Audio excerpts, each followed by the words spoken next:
The All Progressives Congress, APC, on Saturday officially welcomed Taraba State Governor Agbu Kefas into the party following his defection from the People's Democratic Party, PDP. Speaking in Jalingo, the state's capital, Vice President Kashim Shettima praised the governor for his leadership, saying he's doing well for his people and that the nation is proud of him. He commended the governor's inclusivity and development drive, which he said demonstrated his understanding of the state's diversity. The APC national chairman, Professor Nentawe Yilwada, also lauded Kefas's move, noting that his decision to join the ruling party would help in harnessing the full potential of the state.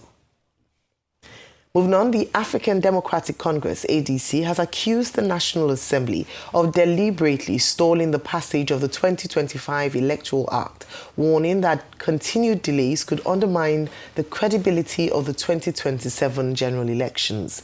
In a statement issued on Saturday by its National Publicity Secretary, Malam Bolaji Abdullahi, the party said the failure of the legislature to transmit the electoral bill for presidential assent has raised concerns about the sincerity of lawmakers, particularly in a National Assembly dominated by the ruling All Progressives Congress. The ADC also expressed concerns over alleged coercion of civil servants and government workers to join the APC. The APC's e-registration, noting that reports coming from several states indicated that workers were being pressured to participate in the ongoing APC membership registration. Former presidential candidate of the Labour Party in the 2023 general elections, Peter Obi, has criticised President Bola Tinubu for spending much of January abroad.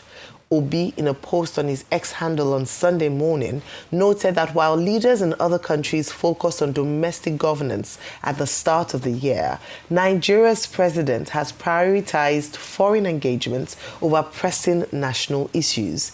He lamented that while the nation continues to grapple with challenges including insecurity, food shortages, workers' strike, the president, Obi alleged, seemed unperturbed.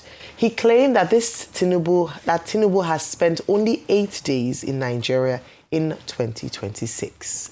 Joining us on Political Brief to discuss these stories is Arise Director of News and Politics Editor, Somna Sambo. Good morning and you're welcome to today's morning show, Somna. Good morning, Ayo, and good morning, Dr. Abati. And to all Arise News fans, especially those on Leke Leke. Absolutely. Morning, Somna. I'm here. Good morning. I'm sure. Yeah. Oh, Rufai. Oh, yeah. Anyway, Somna, let's start with Peter. I've been following you on Leke Leke. Yes, so Leke Leke, we are there. Let's start with Peter Obi.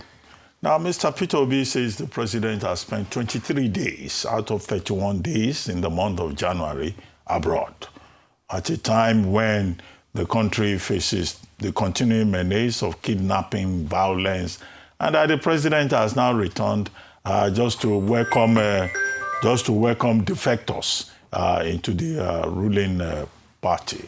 I'd like you to take that along with a comment by Femi Fani-Kayode, ambassador designate, at page 15, pages 14 to 15 of the Sunday edition of This Day newspaper, where he was talking about the enemies within, and he devoted paragraphs to Peter Obi specifically as one of the enemies within, seeking to profit from criticism of President Bola Ahmed Tinubu.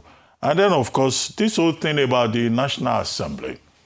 Now, we had Mr. Femi Falana on this program yesterday, and he was saying that, look, the National Assembly is just wasting people's time. Because this whole idea of amending the Electoral Act is something they could sort out in 1 week or a matter of days. But you have the Senate setting up one committee after another, a plenary that failed, an executive session that yielded nothing, a 7-man ad hoc committee. Meanwhile, time is going. And the House of Reps, which had passed their own amendments earlier, are now saying they want to amend further. So, I mean, what do you think of all of this? And then what was that first subject again? The first subject was, well, we had the Shettima, yes. Aha, Vice President Kefas Agbu. Bring in Governor Agbu Kefas into the fold of the APC. So who is left? I think Governor Kefas will be about number 30 or number 31. So who is left? And, you know, this whole argument that you can have all the governors, as one aggrieved fellow said, do not win elections. So who is going to win the elections in 2027 in terms of the actual votes? All right. I mean, I would want to start with the comment by Peter Obi, and I want the federal government, Mr. President, the presidency, to, you know, take a careful look at this criticism. This was done in good faith. This is not something that was done out of bitterness.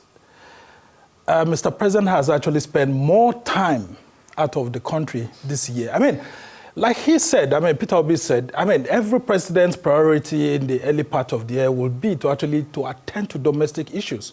So why is our own president attending to issues abroad more than at home? And then he goes and then he disappears for some days. Nigerians are actually not told where he is, and suddenly he just comes back to the country. This is a time for reflection. The presidency should actually take this criticism in good faith. Because I know that when President Tinubu, then as an opposition leader, was hitting the PDP and all of that, he was merciless. And his accomplices like Alhaji Lai Mohammed would have actually grounded this government by now if they were in the opposition. During that time, Nigerians actually listened to them. And because of that, Nigeria handed the country to them in 2015. And so if this criticism is coming from Peter Obi, he should take a listen and then see how they can adjust. Yeah, anyone can fall ill, can have challenges.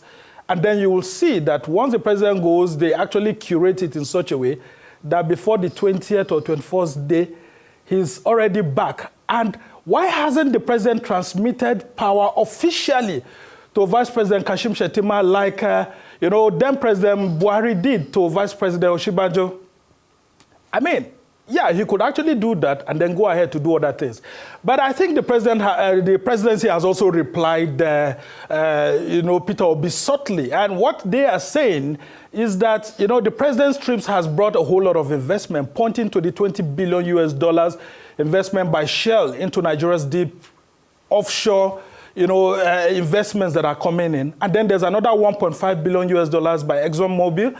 And now you would have seen that the Economist was writing some things about the government, saying that the government has helped to reduce inflation from about 34% to about 15%. So at the economic front, it looks good. But take a look at some of the, agreements that were signed in Turkey, Ankara. There's no difference between that one and what Buhari has signed when, Erdogan actually visited Abuja during the second term of President Buhari. So what happened to the past agreements and why did we need to sign fresh ones? These are the questions that anyone would answer. And I think Peter Obi is playing his role as an opposition leader here.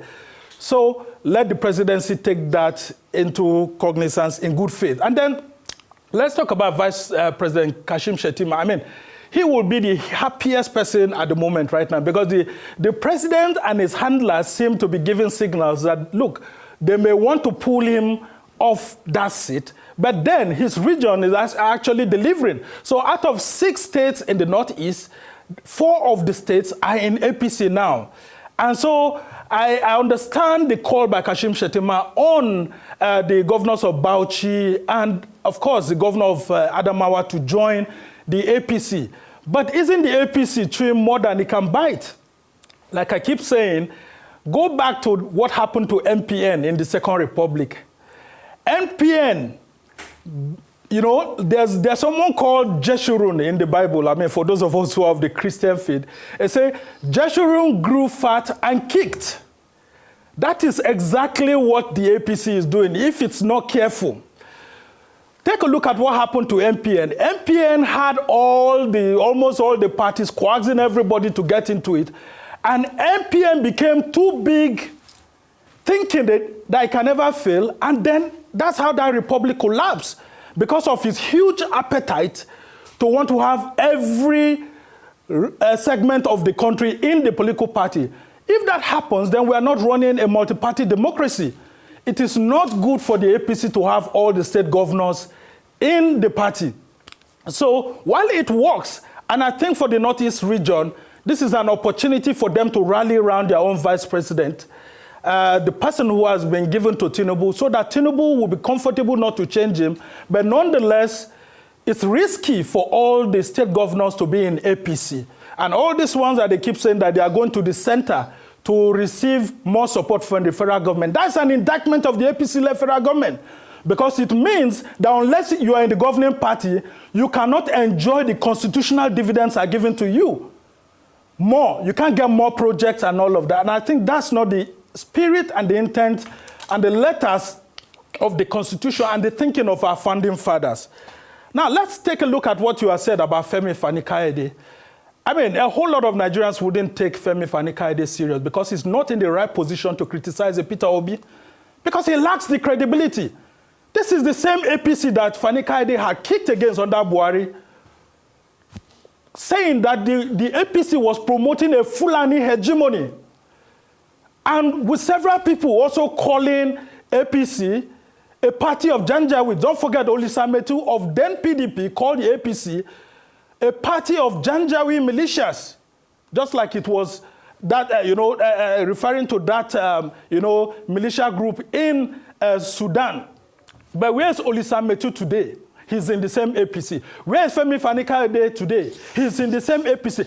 What does that tell you about Nigerian elites? That their criticism should not be taken seriously at times by Nigerian citizens. Now, if he wasn't given a position and he had not been coddled by the Tinubu presidency, would he have been saying this?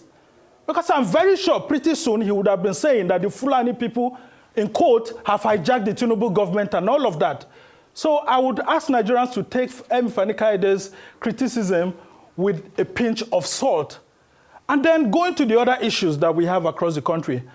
As journalists, it is our duty to call out any arm of government that doesn't serve the interests of the Nigerian people. And the Senate of the Federal Republic of Nigeria right now is not serving the interests of the people. Because when President Tinubu sends bills to them, executive memos and all of that, they do that in one day. How come the Electoral Act that we have guarantee a free, fair, and credible election is not being given much attention to? So apart from the ADC saying this, we as journalists, we need to call the APC to order. Because we know that when this party was in opposition, they kicked against everything. They abused everyone. They ensured that the institutions of state were put under pressure to be able to deliver the sort of elections that eventually brought it to power. So why is the APC not taking the issues of for example, the electronic transmission of election results seriously? Because that's what Nigerians are asking for. And in conclusion, the APC, through the National Assembly, both the Senate and the House of Reps should know that the legitimacy they derive is from the Nigerian people. And once they lose that legitimacy, there's no how they will walk freely on the streets of Nigeria. So if Nigerians are yearning for free, fair, and credible election, this is where it starts from. Because INEC cannot roll out the election timetable now because they are waiting for the National Assembly. INEC is not able to roll out the election guidelines for 2027 because they are waiting. INEC is unable to function very well because they are waiting for the election budget, the approval. The 2026 appropriation bill is still before it. And that has not happened. So a lot of people will say, while the APC has made some gains in the economy like it's making us to believe, it has made some gains in stabilizing the country in some aspects. But nonetheless, the APC should be very careful so that it doesn't behave like Jeshurun, which I had made reference to, grow fat and then kick. Because if that happens, it will also be kicked by the Nigerian people. All right. Thank you so much, Somna. I don't know if I can't call you pastor because we already have a resident pastor on the morning show, Pastor Dr. Ruben Abati. But maybe with your reference to gesture, and maybe I'll call you Apostle. Apostle in the marketplace. Apostle Somna Sambo, thank you very much for your sermon this morning. We're very well received, and thanks for breaking down the issues and analyzing, dissecting the stories. We look forward to more next week, Monday, when we have another edition of Political Brief.